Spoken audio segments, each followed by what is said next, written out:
Bueno, pues vamos a empezar. Muy buenos días. Hoy vamos a empezar con una pregunta que es: ¿por qué matar es malo? Entonces ahí podemos encontrar una serie de respuestas. Algunos van a decir, bueno, pues porque la Biblia lo dice. Y tiene razón. Otros van a decir porque es uno de los 10 mandamientos. Otros, pues porque es la ley. En la ley está escrito que no se puede matar.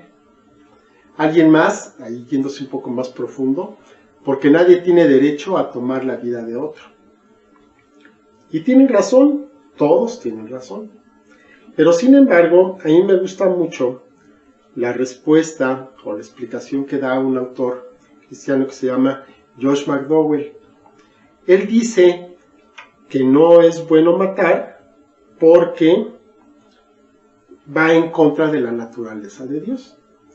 Como Dios es vida, entonces ir en contra de la vida es intrínsecamente malo. Entonces, si conocemos a Dios, vamos a ver cuál es su naturaleza y vamos a ver que lo que va de acuerdo con su naturaleza es bueno, lo que va en contra es malo. Y ahí encontramos, pues, vida. Dios es vida, entonces matar no es bueno. Entonces también vemos que Dios, por ejemplo, es amor. Entonces, ¿qué es lo contrario del amor? Pues el odio, ¿verdad? Y así nos podemos ir. Dios, ¿cómo es? Bueno, pues es respeto, es libertad, es pureza, es santidad, es verdad. Si vamos de acuerdo con esto, entonces vamos de acuerdo con la naturaleza de Dios, y entonces, ante los hombres, estamos haciendo lo bueno. Nadie que lleve estos principios va a estar ofendiendo al prójimo. Y entonces aquí vemos, ya que dije principios, bueno, vemos que hay dos diferentes cosas que a veces tomamos unas por las otras, pero de hecho son distintas. Unos son los principios y otros son los valores. Los principios son universales y van de acuerdo a lo que estamos diciendo, van de acuerdo a la naturaleza de Dios. Los valores no. Los valores pueden cambiar. Van a cambiar de acuerdo al lugar, van a cambiar de acuerdo con el tiempo, con la época, hasta con la familia. Entonces los valores son buenos, por supuesto, pero no son universales y van a ir cambiando con el tiempo. Entonces nosotros nos damos cuenta que las cosas como eran hace 50 años, pues no son iguales que son ahora. ¿Cambiaron los principios? Pues esperemos que no. Lo que cambiaron fueron los valores. Y los valores pueden cambiar. Los valores los podemos adoptar o no. Pero lo que no es negociable son los principios. Porque esos van de acuerdo a la naturaleza de Dios. Entonces vemos que Dios, por ejemplo, es verdad. Entonces mentir es malo. No hay mentiritas blancas, no hay mentiras de colores. Mentir es malo, porque va en contra de la naturaleza de nuestro Dios. ¿Sí vamos? Bueno, entonces, los valores, decíamos, pueden cambiar con el tiempo, con el país y hasta con la familia. A lo mejor para mí, para la familia, que me acuerdo cuando era niño, era un valor que a las 2 de la tarde nos reuníamos para comer. Y así era, y a las 8 nos reuníamos para merendar. Y así era. A menos que tuvieras algo realmente importante, esa era la regla y tenías que estar ahí. Eso es un valor. ¿Por qué? Pues porque después empezamos ya a ocuparnos cada quien en sus cosas, la escuela, en fin, todo. Y entonces pues ya no nos juntábamos ni para comer ni para merendar. Pero ese era un valor cuando todavía estábamos chicos, cuando éramos niños.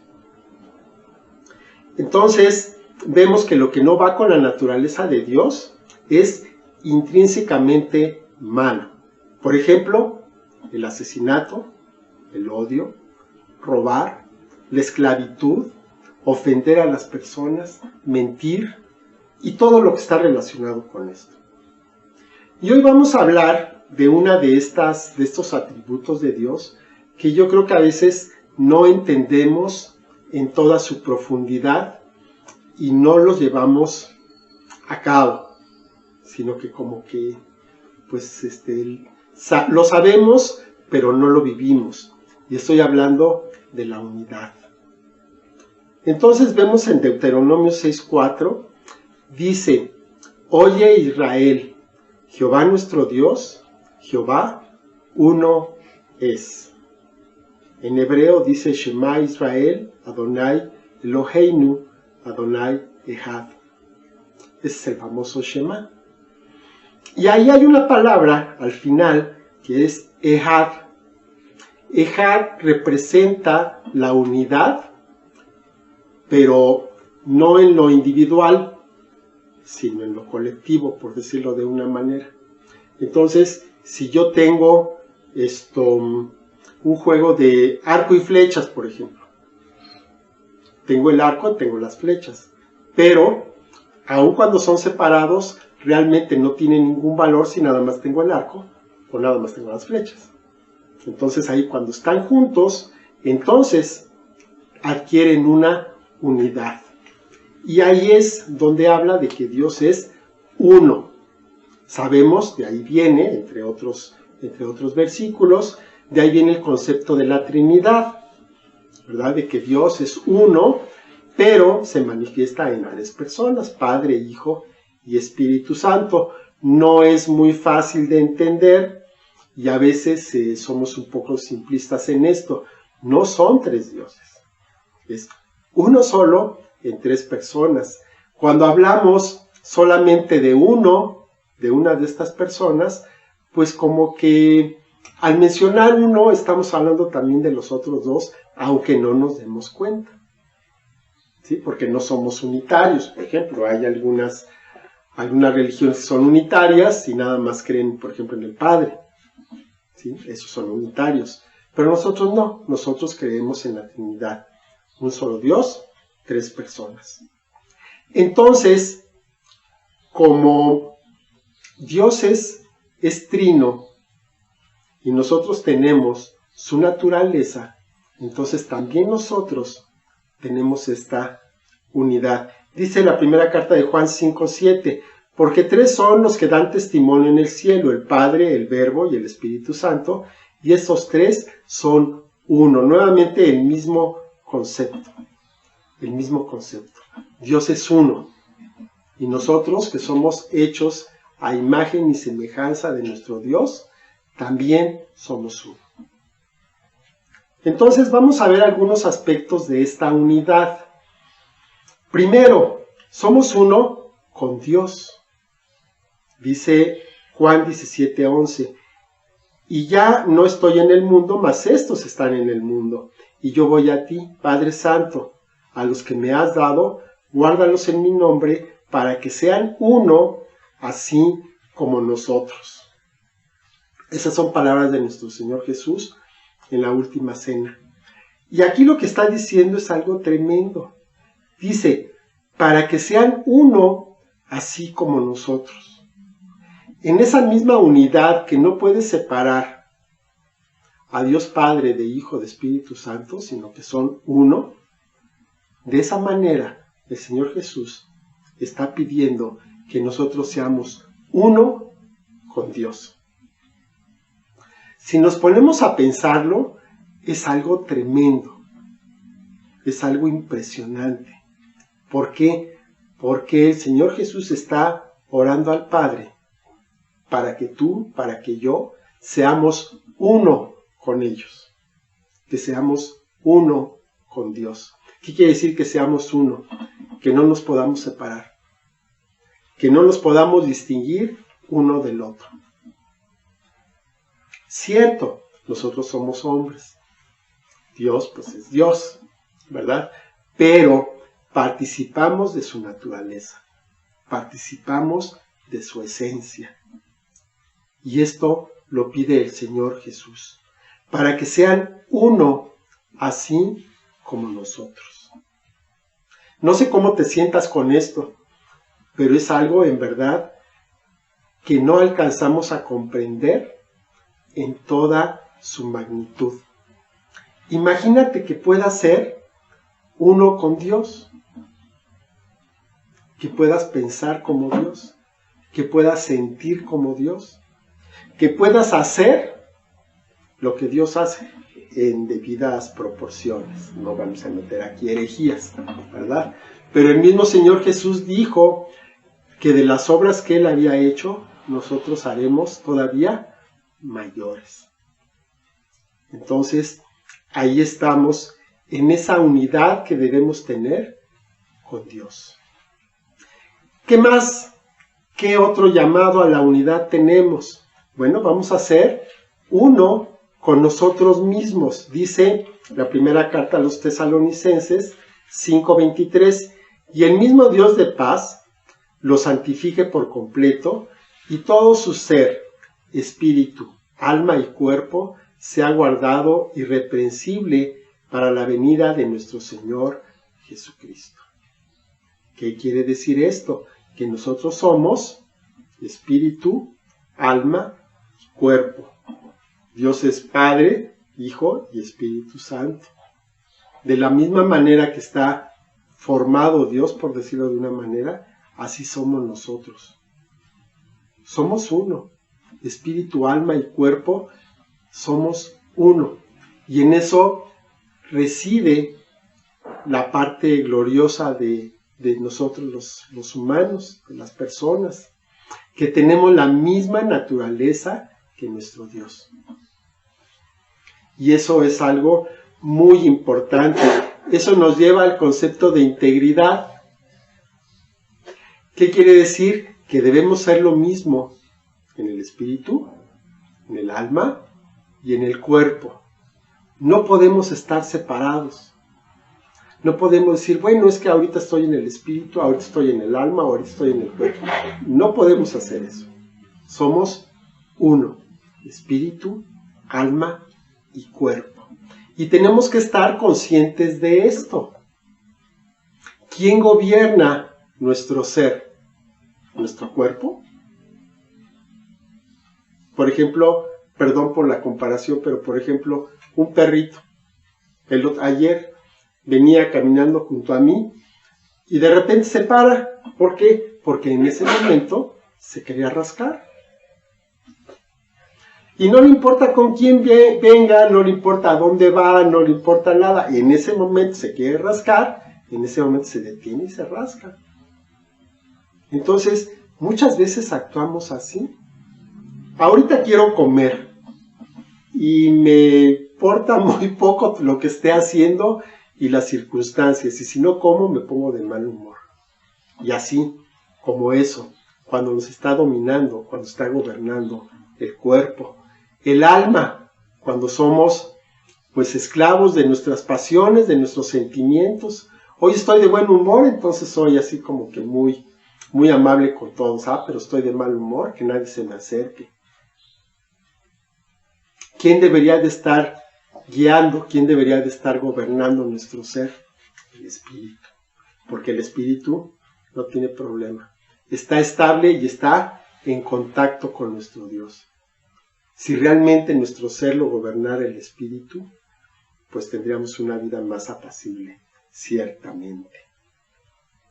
¿En dónde más vamos a ser uno? ¿En dónde más se manifiesta esta unidad que Dios tiene para nosotros?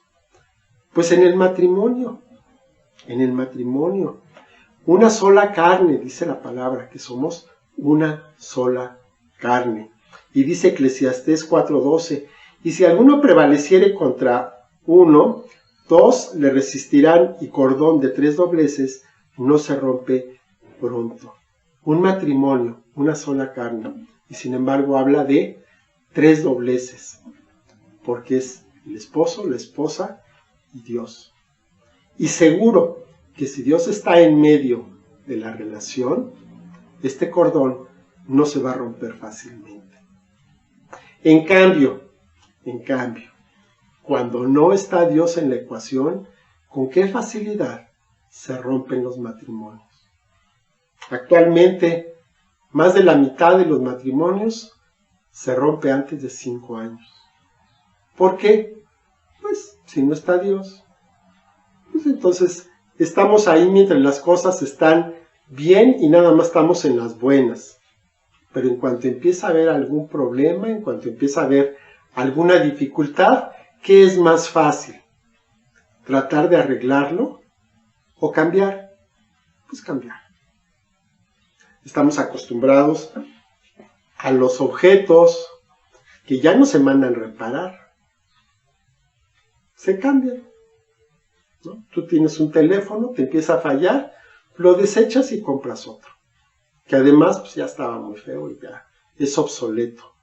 Ya no se mandan a arreglar las cosas, sino que simplemente se reemplazan. Entonces igual, estamos en un matrimonio, y empieza a fallar el esposo o la esposa, ¿qué hago? ¿Arreglarlo? No, qué flojera. Mejor cambio de modelo, ¿no? Me busco un modelo más actualizado, más a mi gusto. Y entonces eso trae estas consecuencias, esa falta de compromiso, esa falta de unidad. ¿En dónde más debemos tener esta unidad? Pues en la iglesia. En la iglesia. Recordamos lo que pasó en Pentecostés y vemos en Hechos 2:1, cuando llegó el día de Pentecostés, estaban todos unánimes juntos. Ahí fue el inicio de la iglesia como la conocemos. Ahí fue el inicio de la iglesia porque en esa ocasión vino el Espíritu Santo con poder y vino a morar en la vida de todas las personas que estaban ahí. Y eso es lo que necesitamos para estar unidos. Estar como estaban estas personas, unánimes juntos, unánimes, en un solo ánimo, pensando lo mismo, con el mismo motivo y además juntos. No estaban conectados por Zoom, estaban juntos. Entonces, el Zoom por supuesto que es bueno, pero no se puede sustituir con estar aquí. En un solo ánimo, que todos estén en el mismo lugar, con el mismo propósito. ¿Con qué propósito vas a la iglesia? Bueno, yéndonos ahorita al video, al Facebook. ¿Para qué ven las conferencias? ¿Para tener música de fondo? ¿Para que oigas algo que te está acompañando? ¿O realmente estás poniendo toda la atención y estás considerando que esa palabra es especial para ti? Unidad en la iglesia, qué importante es y cómo hemos fallado en esto. Aquí estoy hablando de un grupo pequeño, vamos a hablar lo que es la iglesia local. Pero ya si juntamos, si hacemos el intento de juntar a 2 o 3 iglesias locales, qué complicado, qué complicado. Y además vamos a ver en esa reunión que se forman diferentes grupos, ¿no? Si tengo 3 iglesias locales, entonces unos están sentados acá, otros están sentados acá y otros están sentados acá. Ni siquiera nos saludamos. Y somos parte del mismo cuerpo. Pero sin embargo, tenemos nuestra idea muy diferente de la que tiene Dios de lo que es la unidad.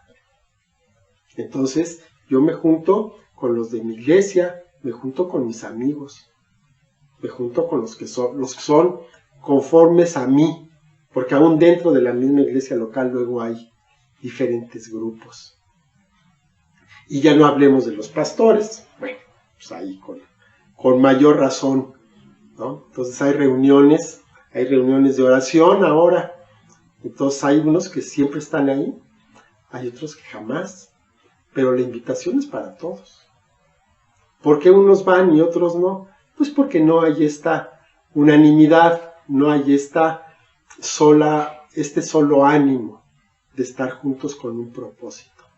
Cada quien tiene un propósito diferente. Otro punto, la amistad. En Proverbios 17:17 dice, en todo tiempo ama el amigo, y es como un hermano en tiempo de angustia. Entonces, el amigo muchas veces es realmente más cercano que el hermano. El amigo está ahí contigo. El hermano no siempre. Claro, hay excepciones, estamos hablando en general, pero hay muchas veces en que el amigo es aquel que se encuentra cuando todos se van. Y los hermanos a veces no funcionan de esa manera. Hablando de hermanos, pero ¿qué tal la relación padres-hijos? Hay padres que no ven a sus hijos desde hace años. Y ya no nos metamos a tíos y primos porque, bueno, ahí la cosa todavía es un poco peor. ¿Será eso lo que quiere Dios para las familias? Yo creo que no. Yo creo que no. Cuando todavía son niños, pues los hijos ahí los tenemos pegados a nosotros. Pero en cuanto empiezan a adquirir un poco de independencia, pues ya los perdemos y los volvemos a ver cuando ya son adultos, muchas veces cuando ya son casados, muchas veces cuando ya tienen sus propios niños. Entonces es cuando los podemos recuperar. Y también, por último, el prójimo. También tenemos que ser uno con el prójimo. Dice Mateo 5:44, pero yo les digo, amen a sus enemigos, bendigan a los que los maldicen, hagan bien a los que los aborrecen y oren por los que los ultrajan y los persiguen. Y esta es una palabra difícil. Tenemos que amar a nuestros enemigos. Pero es que no sabes qué me hizo. No sé. Pero no es importante. Bendigan a los que los maldicen, hagan bien a los que los aborrecen y oren por los que los ultrajan y los persiguen. No se trata nada más de ser tolerantes. No se trata simplemente de, bueno, pues ahí estás y te dejo que te sientes junto a mí. No, se trata de amarlos, de bendecirlos. ¿Qué es bendecirlos? No decirle que Dios te bendiga, no, hablar bien de Él, hacerle bien. Si ves que está en una dificultad, ayúdalo. No te voltees para otro lado, ayúdalo. Ora por ellos. En otras palabras, también con nuestros enemigos debemos de ser uno. Dios no hace acepción de personas. Cualquier persona que se acerque a Dios va a ser bien recibida. Y entonces, ¿por qué nosotros no recibimos bien a las personas que se nos acercan? A los desconocidos a veces, pero a los que ya conocemos y que sabemos cómo son, a esos tratamos de mantenerlos lejos, cuando debemos hacer exactamente lo contrario. Todos queremos, absolutamente todos queremos que nos vaya bien. Queremos que el favor de Dios esté sobre nuestras vidas y sobre la vida de toda nuestra familia. ¿Y cómo le vamos a hacer para que eso se cumpla? Pues en la medida que seamos uno con Dios.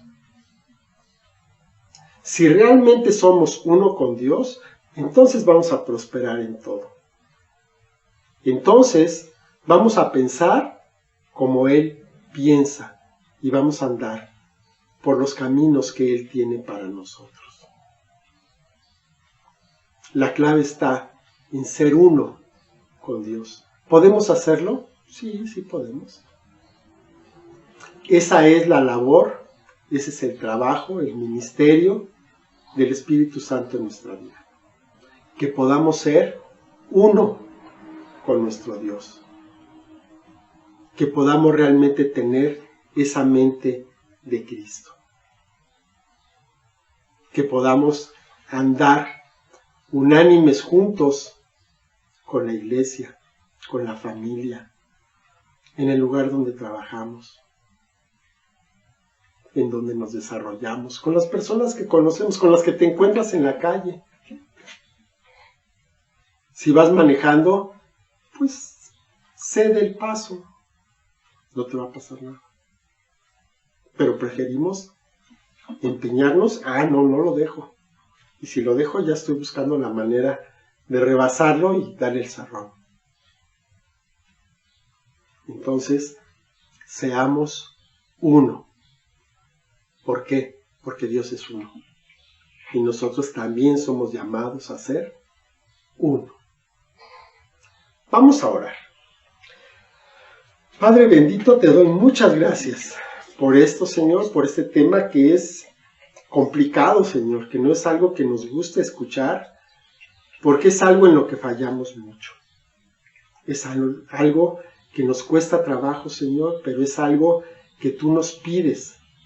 Y que además, si lo hacemos, realmente los primeros beneficiados vamos a ser nosotros mismos. Va a ser nuestra familia. Yo te doy muchas gracias, Señor, por esta palabra, porque tú has puesto tu naturaleza en nuestra vida. Porque nos has hecho, Señor, a tu imagen, a tu semejanza. Y en esa imagen y semejanza está la unidad. Yo te pido, Padre, que podamos ser uno contigo. Que podamos, Señor, tener los mismos propósitos y los mismos caminos que tienes tú.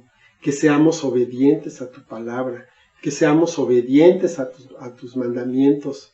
Que seamos congruentes, Señor, con lo que decimos, con lo que pensamos, con lo que hacemos. Que busquemos siempre la unidad en la familia, Señor. En la familia. Con el esposo, la esposa, los hijos. Con los padres, con los abuelos. Con los hermanos. Que podamos, Señor, mantener esa unidad que tú quieres que tengamos con todos ellos, Señor. Que seamos uno en la iglesia. Que podamos estar unánimes juntos. Que nos reunamos por los motivos adecuados. Que nos reunamos, Señor, con el propósito de ser edificados todos. De conocernos, de amarnos, de orar unos por los otros. De interesarnos en las necesidades de las personas que están en nuestra iglesia primero, para que podamos orar por ellos y para que podamos, Señor, bendecirles si estamos en la posibilidad de hacerlo. Que seamos unos también, Señor, con nuestros amigos, con esos amigos que decimos tener, pero que hace años que no hablamos con ellos. Ayúdanos, Señor, a que los podamos buscar, a que les podamos compartir de tu bendición y les podamos compartir de lo bueno que tú has sido con nosotros, Señor. Ayúdanos, Señor, a ser uno con nuestros compañeros en el trabajo, en la escuela, en todo lugar, Señor, en la calle. Que nos veamos, Señor, en unidad. Que nos veamos como personas que vamos juntos en el camino. Y en ese camino, Señor, vamos a ayudarnos, vamos a apoyarnos unos con los otros. Que seamos uno con nuestros vecinos, Señor. Que muchas veces la problemática que tenemos en nuestras casas, pues es la misma que tienen todos los demás porque vivimos en la misma calle. Que podamos, Señor, identificarnos, que podamos, Señor, orar unos por otros, que podamos conocernos, que podamos, Señor, tener y mantener esa unidad entre nosotros.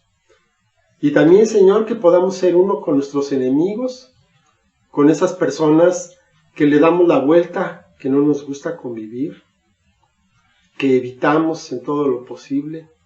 Pues ahí es precisamente donde se tiene que manifestar el amor que tú has puesto en nuestros corazones. Que podamos, Señor, amarlos como tú los amas, como tú amas, Señor, al pecador. Porque si no fuera así, nosotros ¿dónde estaríamos?